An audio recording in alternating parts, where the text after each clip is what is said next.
بسم اللہ الرحمن الرحیم۔ جب تک آپ نے کلمہ نہیں پڑھا لا الہ الا اللہ کا تب تک کوئی احکام آپ کے اوپر نہیں ہے، لیکن جب آپ لا الہ الا اللہ کے حصار کے اندر آ جاتے ہیں اب آپ پر احکام واجب ہو جاتے ہیں۔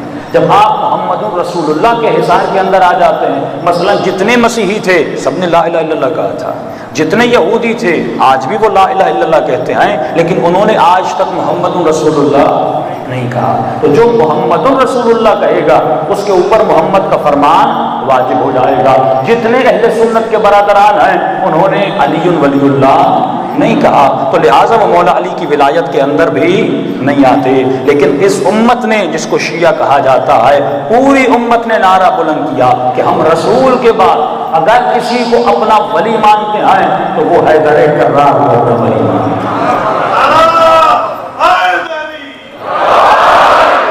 ولایت کا مطلب کیا ہے؟ جب تم حصار ولایت میں آ جاتے ہو، جب تم ولایت کی چار دیواری میں آ جاتے ہو، گویا تم اپنی زبان سے یہ اقرار کرتے ہو کہ مولا اب میرے وجود پر اولا بانفسکم، میرے نفس کا اگر کوئی مالک ہے تو امیر المومنین ہے، میرے اعضاء پر اگر کسی کی حکومت چلے گی امیر المومنین کی چلے گی۔ اب دو باتیں ہو گئیں، ایک ہے کہنا، ایک ہے اس پہ عمل کرنا۔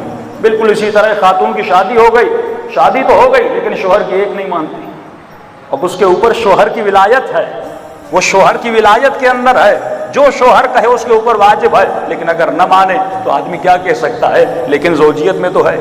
اسی طرح جو بیٹا ہے باپ کی اطاعت اس کے اوپر واجب ہے، وہ باپ کی ولایت کے اندر ہے، لیکن اگر نہیں مانتا تو آپ اس کو کیا کہہ سکتے ہیں، لیکن اس کا حساب و کتاب کہاں پر ہوگا؟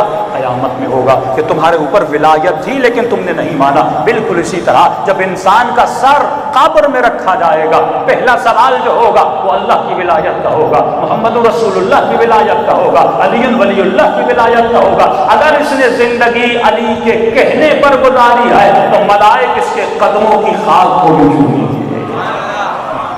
اگر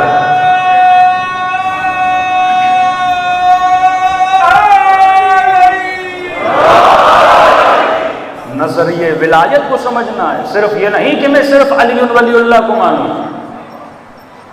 اب کچھ لوگ کہتے ہیں کہ شیعہ توہین اصحاب میں پڑ جاتے ہیں۔ بھائی ہم نے پہلا خلیفہ ہو، دوسرا خلیفہ ہو، تیسرا خلیفہ ہو، ہم ان کو خلیفہ مانتے ہیں۔ کس اعتبار سے؟ جس طرح ہم پاکستان میں عمران خان کو مانتے ہیں۔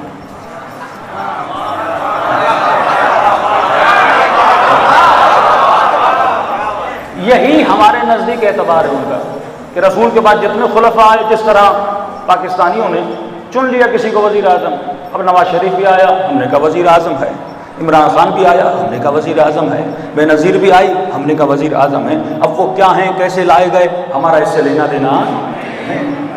اس اعتبار سے ہم مانتے ہیں کہ رسول کے بعد سارے خلیفے بنتے گئے، یزید بھی بنا، ہارون بھی بنا، مامون بھی بنا، جتنے بنے۔ اب ہم شخصیت میں نہیں پڑھتے کہ مثلا کس کا ایمان کتنا تھا، لیکن جو اعتبار انتخاب خلفاء ہے اس اعتبار تک ہے، لیکن ہم علی کو اس طرح نہیں مانتے۔ تم نے چوتھے نمبر پر علی کو ایسے ہی چنا تھا جیسے پہلے کو چنا، جیسے دوسرے کو چنا، جیسے تیسرے کو چنا، لیکن ہمارا ایمان یہ ہے کہ جیسی ولایت رسول کی تھی ویسی ولایت علی بن ابی طالب